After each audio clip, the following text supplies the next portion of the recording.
Toda celebración sacramental es un encuentro de los hijos de Dios, su Padre, por Cristo, en el Espíritu Santo. Si la persona participa activamente, pues esa persona se va transformando en Cristo. Y el Señor quiere encontrarse con todos y con cada uno al mismo tiempo.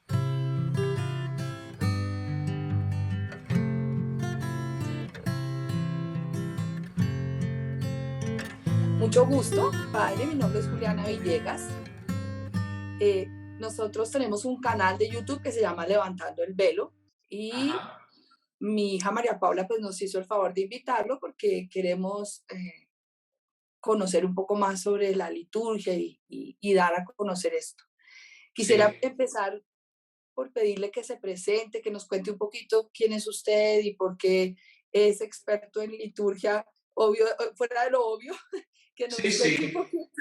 Bueno, soy Juan José Silvestre, he sido ordenado en el 2004 aquí en Roma, he estudiado antes, primero como carrera civil Derecho, después Historia de la Iglesia y finalmente Liturgia por el Pontificio Instituto Sant'Anselmo. Y doy clases desde el 2005 en la Universidad de la Santa Cruz en Roma, tanto de liturgia general como de Eucaristía y también en liturgia para sacerdotes, ya en la licencia y doctorado. Doy clases de pastoral litúrgica y de liturgia episcopal. Y he escrito sobre varios libros sobre Benedicto XVI y la liturgia y sobre la Santa Misa. Bueno, padre, muchas gracias por estar con nosotros. Queríamos pedirle que nos comparta un poco realmente cómo se define o qué es la liturgia como tal. Bueno, podríamos decir que la liturgia es el medio, ¿no? Papa Juan Pablo II la definía como el lugar privilegiado de encuentro con Dios y con quien Él ha enviado, Jesucristo. O sea, las liturgias son palabras y gestos que nos ha dejado el Señor, que ha dejado el Señor a la Iglesia, a los que la Iglesia les ha dado forma para entrar en contacto con Jesús, con la persona del Señor y con su obra salvadora. Digamos, si bien nosotros no estuvimos hace 2000 años en la pasión, muerte y resurrección del Señor, nosotros podemos participar de esa pasión, muerte y resurrección, primero por medio del bautismo, morimos y resucitamos con Cristo, pero después participamos más intensamente de esa pasión y muerte en la confirmación, cada semana, cada día en la Santa Misa. Por tanto, la liturgia es el medio que el Señor nos ha dejado para darle gloria, para dar gloria a Dios Padre y para santificar a los hombres. Este medio, podríamos decir con el Catecismo, en el 1153, que toda celebración sacramental es un encuentro de los hijos de Dios, su Padre, por Cristo, en el Espíritu Santo. Y ese encuentro se realiza por medio de un diálogo que se establece con palabras y con acciones, con palabras y con gestos. Por tanto, la liturgia son esas palabras y esos gestos dejados por el Señor a la Iglesia. La Iglesia les ha dado forma en estos 2000 años de historia, iluminada por el Espíritu Santo, y nos permiten entrar en contacto, identificarnos con Cristo, para de ese modo poder estar con Dios Padre. ¿Es necesario participar de la liturgia? ¿Es necesaria o en el sentido de indispensable para ese proceso de santificación y de acercarse, o cómo es esa relación de la liturgia y ese proceso de santificación y de salvación del que usted mencionaba ahorita? Bien, bueno, la liturgia es un medio indispensable, porque la liturgia, empezando por el bautismo, nos hace morir y resucitar con Cristo, nos hace morir y nacer a una nueva vida, ¿no? Decía con frecuencia el Papa Benedicto y el Papa Francisco, ¿no? El bautismo es muerte y resurrección. Es decir, la vida cristiana fundamentalmente busca que nos identifiquemos con Cristo, que nos hagamos uno con Él, para de ese modo poder estar a la presencia del Padre, poder ser verdaderamente hijos de Dios. Y el medio ordinario por medio del cual nos hacemos uno con Cristo y vamos progresivamente transformándonos en Él, son los sacramentos, son también los sacramentales, es la liturgia de las horas, que son el contenido de la liturgia. El concilio llama obra de Cristo a la pasión, muerte y resurrección, pero también llama obra de Cristo a la liturgia. ¿Por qué? Porque el contenido de la liturgia no es otro que la pasión, muerte y resurrección. Y ese es el centro de nuestra fe. El centro de nuestra fe es que Dios se ha hecho hombre, ha recorrido los caminos de Palestina, de Israel, ha padecido, muerto y resucitado. Ese es el núcleo de nuestra fe. Y esa fe se celebra, haciendo presente lo que celebra, en la liturgia. ¿Para qué? Para que podamos vivirla. Nosotros hemos de vivir según Cristo muerto y resucitado. Y donde empezamos a vivir esa vida es en la liturgia. Por tanto, la liturgia es un elemento imprescindible, necesario, porque sin él la vida espiritual no se alimenta. No, es como el cuerpo físico. Si no come, si no se lava, si no se cura con las medicinas, pues no va adelante. Pues eso en la vida espiritual es lo que son los sacramentos. Es esa limpieza original del bautismo, ese alimento de la Eucaristía, ese lavado y medicina de la confesión y de la unción de enfermos. Con lo cual, la vida espiritual necesita de ese alimento, de esa participación en la vida divina, que es la gracia, a la que accedemos por medio de los sacramentos. Bueno, padre, entonces la siguiente pregunta que me llega a la mente, que está un poco implícita, pero quiero hacer explícita, es si es necesaria, es suficiente. O sea, una persona con que participe en los actos litúrgicos, digamos, asiduamente, tiene garantizado ese proceso de santificación innecesario para llegar. Fundamentalmente, si la persona participa activamente, conscientemente, piadosamente, como nos dice el concilio, pues esa persona se va transformando en Cristo. Pero claro, ¿qué significa participar activamente? Participar activamente fundamentalmente significa que uno se hace a las palabras y los gestos de la liturgia. Es decir, que en el fondo vive esa frase de San Benito, mens concordet voce. La mente tiene que concordar con la voz. Es decir, lo que yo digo con la boca tiene que estar en sintonía con lo que yo pienso y quiero. Por tanto, en la liturgia yo tengo que familiarizarme con esas palabras y con esos gestos para hacerlos míos. Porque se trata de que yo rece con ellos. O sea, no vamos a misa para escuchar, para aprender. O sea, tiene un aspecto didáctico, ciertamente, la liturgia, pero no es una clase. Esto es una clase. Una clase en la misa no es una clase. Vamos para transformarnos. ¿Y qué significa transformarnos? Significa para escuchar la palabra de Dios y hacerla nuestra y responderle con las palabras y los gestos al Señor.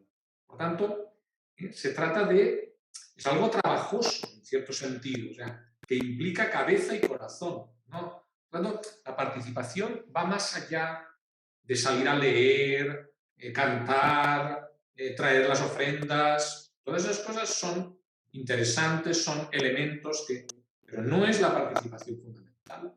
La participación fundamental es la que nos lleva a rezar, pero no a rezar nuestras cosas, sino a rezar con las palabras y los gestos de la liturgia. Yo tengo que rezar con el gloria de la misa. Tengo que hacerlo mío esa oración. Tengo que rezar con el confieso de la misa. Tengo que rezar con la plegaria eucarística. Claro, para eso es necesario haber llevado a la oración esos textos. Pregunta alguna vez el Papa Francisco en sus misas por la mañana: ¿cuántas veces habéis hecho la oración con el gloria de la misa? Realmente no lo hemos hecho nunca. Claro, si no lo hacemos nunca, es difícil que yo después, cuando oigo ese texto en misa, llegue a rezar algo con él, porque no estoy familiarizado con esas palabras. No las he hecho mías, no he puesto nada detrás de ellas. Si yo las he meditado, detrás de cada palabra, detrás de cada frase, yo pongo parte de mi vida ahí. Y lo mismo con los gestos. cuando me siento, cuando me arrodillo, cuando me golpeo el pecho, cuando... No son gestos simplemente maquinales que hay que hacer, ahora se hace eso, se hace lo otro, ¿verdad? Sino busco de verdad pedir perdón cuando me golpeo el pecho, ser una persona vigilante, atenta cuando estoy de pie, ser una persona que es discípulo, alumno cuando está sentado, una persona que adora y pide perdón cuando está de rodillas. Bueno, eso es participar activamente. Por tanto, va mucho más allá de tener un ministerio, de ser acólito, de ser lector, de ser... Sobre todo porque no hay trabajo para todos, ¿no? O sea, digo, al final los actores en una misa pueden ser 10 personas como mucho, bueno, y todos los otros que están, ¿qué hacen? O sea, no participan, no hacen nada. Lógicamente, entonces sería un absurdo. La participación tiene que ser otra cosa distinta. La participación fundamentalmente es rezar. Rezar con la cabeza, con el corazón, con el cuerpo. Rezar. No se trata de leer textos, sino de rezar con ellos, de entrar en diálogo con Dios con esos textos y esos gestos, para continuar después, porque la liturgia es escuela de vida. Si yo he aprendido a ser una persona contemplativa, una persona que escucho y hablo a Dios durante la misa, después, en el trabajo, en el descanso, cuando voy por la calle, estaré acostumbrado a referir todo a Dios, porque en la misa he empezado a hacerlo así. Eso es muy distinto a ser simplemente un banco en la misa. O sea, un banco, los bancos están ahí, han escuchado miles de misas, pero no ha cambiado su vida para nada. Nosotros no somos un banco, somos otra cosa, persona. Por tanto, nuestra vida no puede ser igual cuando salimos de misa que cuando entramos. Tiene que haber habido algo, porque el Señor me quiere hablar en la misa. Claro, yo tengo que estar atento entonces a lo que Él me dice. Lo que Él me dice con las lecturas, lo que Él me dice por medio de un gesto, por medio de una... Eso, aunque nos puede parecer que es muy importante la homilía, y es importante, pero no es la parte más importante. Mucho más importante las lecturas, porque es Dios que nos habla de las lecturas, ciertamente. Es mucho más importante las oraciones, la plegaria eucarística. Con lo cual, pero ya digo, ¿basta ir a misa? Bueno, si somos un banco, nos va a servir para poco. Para algo nos va a servir, pero para poco más. Para poco. No, para poco. Si participamos activamente, con ese sentido que le estamos dando a la palabra activo, que no es agitarse, no es moverse, sino que es algo mucho más profundo, algo mucho más interior, aunque tiene su traducción exterior también en gestos, pues entonces el Señor nos irá transformando progresivamente. ¿Cuál sería entonces el espacio apropiado, Padre, para enseñarle a las personas a vivir eso, o sea, a compenetrarse de esa manera para que realmente se apropie de cada gesto, de cada palabra dentro de la liturgia y lo haga parte de sí? ¿Cuál sería el espacio para enseñarlo? El espacio para enseñarlo, pues hay dos claramente, ¿no? Por una parte, espacios como este, ¿no? Digamos, una clase, un medio de formación, digamos, unas sesiones, y por otra, también está lo que hacían los padres de la Iglesia, que son las catequesis mistagógicas, ¿no? Las homilías mistagógicas. ¿Qué son eso? Pues son homilías en las cuales, partiendo de las palabras y de los gestos de la liturgia, ensamblamos la homilía. Por tanto, la homilía no glosa los textos de la Escritura, sino que de cuando en cuando glosa una oración de la misa, un gesto o varios de ellos. Por tanto, es también, si el sacerdote hace un plan de homilías mistagógicas y dice, bueno, pues primero en este domingo podemos hablar con Dios y con la gente de los ritos iniciales, cómo los podemos vivir mejor.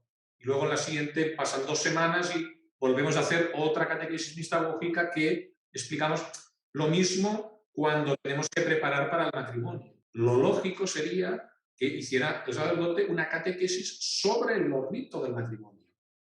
Porque les entraría mucho más por los ojos a los esposos qué es lo que van a decir y hacer. Porque en lo que decimos y hacemos en el matrimonio está explicado todo. Como dice Papa Benedicto, la mejor catequesis sobre la Eucaristía es la Eucaristía misma bien celebrada. O sea, el mejor libro sobre lo que es la misa es una misa bien celebrada. Eso es el mejor libro. el mejor libro sobre lo que es el bautismo es un bautismo bien celebrado. Y por tanto, si las personas están preparadas, claro, al escuchar las palabras y los gestos se dan cuenta de lo que es el bautismo, se dan cuenta de lo que es el matrimonio.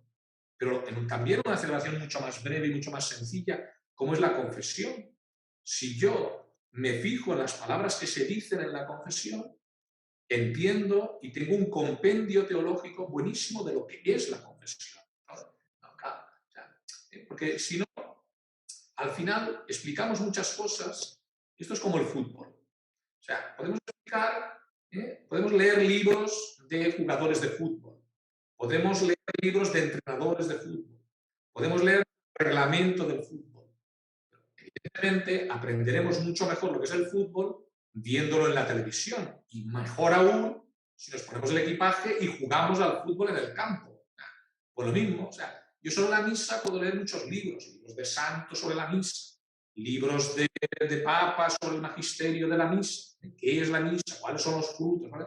Y puedo ir a misa. O sea, puedo ir a misa sabiendo lo que pasa. En la medida en que yo leo y me formo para saber lo que pasa, evidentemente esa misa es una gran catequesis, porque es la catequesis hecha vida, hecha acción. Igual, la liturgia es la teología rezada, es lo mejor, ¿no? Muy interesante, padre. ¿Cómo se relaciona, digamos, la necesidad de un proceso personal, digamos, de entrar en una relación con Dios a nivel personal y esa parte, digamos, de la celebración? Porque de todas maneras, como yo lo entiendo, corríjame si estoy equivocada, la celebración litúrgica es comunitaria por esencia. No, claro, también hay momentos donde uno puede hacer, digamos, algo del oficio de lectura de la liturgia de las horas lo puede hacer solo, pero digamos que se está uniendo a la iglesia, así no esté en ese momento con todos. ¿Cómo es esa relación en su experiencia entre lo personal y lo comunitario?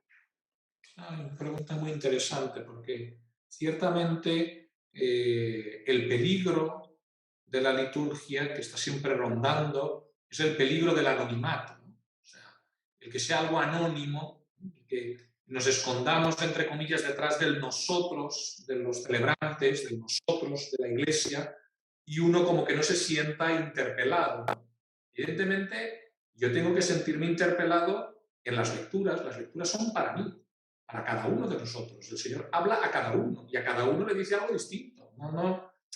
Otro momento fundamental en el que conjugar la primera persona del singular, el yo, son los momentos de silencio. Que claro, están tan ausentes en la celebración eucarística, pero son fundamentales. El silencio después del oremos y antes de la oración colecta, que concluye los ritos iniciales. Como dice el misal, para que nos demos cuenta de que estamos en presencia de Dios y para que cada uno formule sus peticiones personales, porque cada uno de nosotros tenemos peticiones personales. Pues el silencio, muchas veces, después de la lectura del Evangelio, o de las lecturas, para que pensemos y dejemos al Espíritu Santo que suscite en nosotros la respuesta a la palabra que hemos escuchado. Es el silencio antes de la comunión, para fomentar los deseos de recibir al Señor en la comunión. Son algunas pocas oraciones que se dicen en primera persona, casi siempre para pedir perdón. Yo confieso ante Dios Todopoderoso: Señor, no soy digno de que entres en mi casa, pero una palabra tuya bastará para sanarme. Por tanto, hay diversos momentos en los que el yo existe, el yo no desaparece. Por tanto, conjugamos habitualmente el nosotros de los hijos de Dios en su iglesia, pero sin perder de vista que cada uno de nosotros está ahí. O sea, no desaparece. Y el Señor quiere encontrarse con todos y con cada uno al mismo tiempo. Con todos los miembros de la iglesia, pero también con cada uno de sus hijos. Es un encuentro personalísimo que llega a su ápice, a su momento cumbre, cuando podemos hacer la comunión. Porque la comunión es algo, sí, que es comunitario, vamos todos en fila, vamos todos, pero es un encuentro personalísimo con cada uno, en el que luego nosotros hablamos de nosotros y de los demás, pero es un encuentro personalísimo con el Señor. Indudablemente. Padre, ¿se puede cambiar la liturgia? Es decir, a veces se encuentra uno que va Hay gente que dice, "Ay, es que me encanta la misa en tal lado porque hacen así o hacen así". O ¿cuál es el sentido? Deben respetarse ciertas normas, estándares. Cuéntenos un poquito de esa parte, cómo debe ser. Es una parte, la liturgia tiene partes inmutables, que no cambian. ¿Por qué? Porque las hemos recibido directamente de Jesucristo. Las palabras del bautismo. Bautizad en el nombre del Padre y del Hijo y del Espíritu Santo. No bautizamos en el nombre de la Madre, del Padre, del Hijo y del Espíritu Santo. En la Eucaristía usamos pan y vino y las palabras instituidas por el Señor. O, digamos, para perdonar los pecados utilizamos las palabras que el Señor, entre comillas, nos ha dejado indirectamente. O sea, hay partes indisponibles. Y luego, la liturgia, en segundo lugar, es una cosa de la Iglesia. Por tanto, es la Iglesia, en su conjunto, la que regula los aspectos litúrgicos. La liturgia no es propiedad del sacerdote o de la comunidad que celebra, es algo que la Iglesia entera ha recibido. La Iglesia, iluminada por el Espíritu Santo, le da forma y traduce esa forma en los libros litúrgicos. Esos libros litúrgicos, el misal, el leccionario, los rituales, lo pontifical, son libros que hay que seguir, porque es la Iglesia que se empeña y dice, estas palabras y estos gestos ponen en contacto con Cristo. No los que yo quiera, porque la liturgia no la he inventado yo. La liturgia no la inventa cualquiera, la liturgia la recibimos. La recibimos de Cristo y de su Iglesia. Por tanto, la actitud es una actitud de servicio. Estamos al servicio de la liturgia. El sacerdote, el coro, los lectores, todos estamos al servicio del misterio que se hace presente. Por tanto, no es algo... Lo importante no es tener una creatividad salvaje cada semana, sino que de lo que se trata es de comprender cada vez mejor para poder vivir cada vez mejor. Entonces, el fútbol es el fútbol. No, es que a mí me gustaría que el poder coger el balón con la mano, bueno, esto se llama balonmano, eso no se llama fútbol. Entonces, y uno se amolda a lo que, pues esto es igual, porque es algo mucho más importante que el deporte, ¿verdad? Tiene sus reglas, y unas reglas que nos da la Iglesia. Por tanto, la Iglesia, con la congregación del culto, publica los libros, la conferencia episcopal de cada país tiene también sus competencias, puede determinar gestos que se hacen en un lugar distinto de otro, son los responsables de la gestualidad. El obispo también es responsable en su campo de una cierta serie de cosas. Si la comunión se distribuye bajo las dos especies o no, cuál es la regla de concelebración, dependen de la construcción de las iglesias, si las niñas pueden ser un anillo o no, son cosas que dependen del obispo. Y el sacerdote tiene también su pequeño margen de maniobra, porque dentro de la misa hay partes que puede elegir. Él puede elegir qué plegaria eucarística va a utilizar, qué formulario de misa, qué oración de los fieles, qué rito penitencial, el yo confieso, o la aspersión con el agua bendita, él tiene siempre pensando en el bien de los fieles, no en su propio capricho, no en lo que a él le guste, sino en lo que será mejor para los fieles, teniendo en cuenta que no es lo mismo una misa en la que participan fundamentalmente niños, que personas mayores, que religiosos o religiosas, o en un seminario, o en una residencia de ancianos, o no es lo mismo la misa de las 7 de la mañana del lunes que la misa de 12 del domingo. Bueno, entonces, teniendo en cuenta las necesidades pastorales, el sacerdote podrá elegir una cosa u otra, pero no inventar, sino elegir de entre las posibilidades que tiene, que son muchas. Que si conoce bien el libro litúrgico se dará cuenta de que tiene cantidad de posibilidades. De pronto es lícito, no sé si esa es la palabra apropiada para lo que quiero preguntar, introducir como explicaciones entre una cosa y otra de la liturgia, o se debe, digamos, ese tipo de explicaciones, como usted decía, hacerlo en la homilía y después respetar la liturgia tal cual? Yo no soy muy amigo de la misa catequética, ¿no? Misa que se va explicando todo lo que va pasando, ¿no? Porque al final se convierte en una clase, ¿no? Eso tiene sentido explicarlo una vez, si es una misa para niños en un colegio, Pero habitualmente, estar explicando todo, en principio las palabras, precisamente por eso son en lengua vernácula, y los gestos deberían ser lo suficientemente claros como para poderse entender. Y aquello que no es entendible, tenemos la homilía para dialogarlo, o tenemos organizar unas clases, ¿sí? Unas sesiones para que las personas, que los fieles de la parroquia puedan profundizar y puedan... Pero convertir la misa en una catequesis me parece que es desvirtuar la misa. Muchas personas que quizás son nuevas o no están muy relacionadas con todo este tema de la liturgia pueden no entender muy bien es que usted lo ha dicho varias veces en este rato, que hemos recibido la liturgia directamente a nuestro Señor. No sé si pudiera como expandir un poquito cómo es que recibimos de nuestro Señor. Yo pues intuyo muchas de las respuestas, pero creo que hay personas que de pronto Sí, no están familiarizados. tenemos algunos sacramentos como muy fáciles de ver, ¿no? O sea, el Señor ha dicho, ¿no?, que vayamos y bauticemos en el nombre del Padre y del Hijo y del Espíritu Santo. Y la primera comunidad, los primeros apóstoles, pues inmediatamente toman esto y bautizan. Bautizan con agua, como había bautizado San Juan Bautista a Jesucristo, pero con la fórmula que de Jesucristo han recibido. Tanto bautizan en el nombre del Padre y del Hijo y del Espíritu Santo. O la primera comunidad, enseguida, pues toma las palabras de Jesús, la novedad que Jesús ha introducido en la última cena, unas palabras, unos gestos, y los toma, recibe ese don de Jesucristo, y por tanto empieza a celebrar la Eucaristía a partir de esas palabras y esos gestos, que les dará un contexto de oración, a lo largo de los siglos irá creciendo, pero el núcleo lo han recibido del Señor. Han recibido del Señor sus palabras y sus gestos. O del mismo modo que el Señor pues ha instituido la Eucaristía, para instituir la Eucaristía tiene que instituir el sacerdocio, que es lo que hace en la última cena. No solo instituye la Eucaristía, sino que da el poder para que los que están ahí puedan hacer lo que le está haciendo, porque si no, ¿cómo van a hacer eso en conmemoración suya? Si no les da el poder, no lo pueden hacer. Con lo cual, instituye la Eucaristía, pero para instituirla instituye también el sacerdocio, porque si no, no se puede continuar.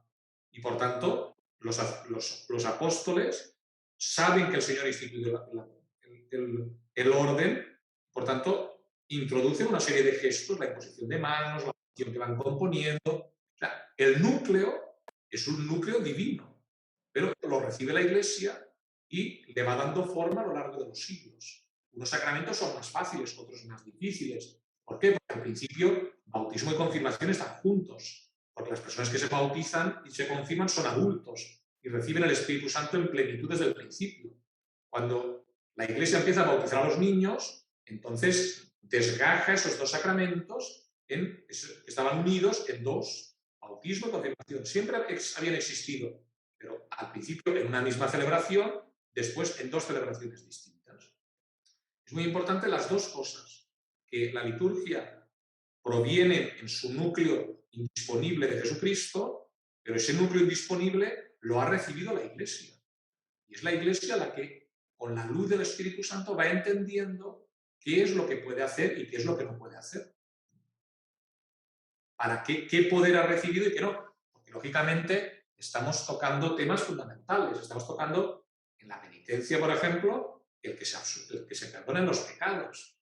La Iglesia tiene que estudiar muy bien y ser muy consciente de qué poder ha recibido del Señor. Ha recibido el poder de absolver los pecados cuando se le dicen los pecados. ¿Por qué? Porque han recibido el poder de atar y desatar. Pero para atar y desatar tienen que escuchar los pecados. Si no los escuchan, no pueden atar o desatar. No saben si sí o si no. Igual, claro, todo eso, entonces, claro, es muy importante la Iglesia, porque la liturgia se vive en el tiempo de la Iglesia. O sea, en el cielo no hay liturgia, porque ya estamos viendo a Dios cara a cara, no nos hacen falta los sacramentos. Pero aquí en la tierra necesitamos la liturgia, porque no vemos al Señor cara a cara. Bueno, padre, y para terminar, ¿qué consejo le daría a usted o qué mensaje querría usted comunicarles sobre la liturgia y sobre su experiencia y su vivencia, que veo obviamente que es un tema que le apasiona, Mm. porque Sí, se le bueno, nota? Yo diría que lo más importante es que la liturgia es un encuentro personal con Dios. Entonces esto pues, es una maravilla, ¿no? O sea, que podamos en la confesión, como decía Benedicto XVI de un modo muy gráfico, dejar que el Señor se arrodille delante de nosotros y nos lave los pies, que es lo que hace, lo mismo que hizo en la última cena con sus discípulos para prepararles a la Eucaristía. Lo hace cada confesión. El Señor se arrodilla y nos lava los pies verdaderamente, porque nos limpia de verdad. O si el Señor de verdad está con su cuerpo, sangre, alma y divinidad y toda su obra salvadora en la Eucaristía, y nosotros podemos entrar en contacto con ella, y no solo entrar en contacto como espectadores, sino ir transformándonos precisamente en eso que vamos comiendo. Y todo, insisto, desde un punto de vista de encuentro personal. Eso me parece que es lo bonito. Lo bonito es que la misa no es algo anónimo o algo, no sé, como docente o en plan clase. No, es un encuentro personal. Un encuentro que yo tengo que buscar los modos de que sea un encuentro, y es un encuentro de amor, no un encuentro cualquiera, es un encuentro de amor con el Señor.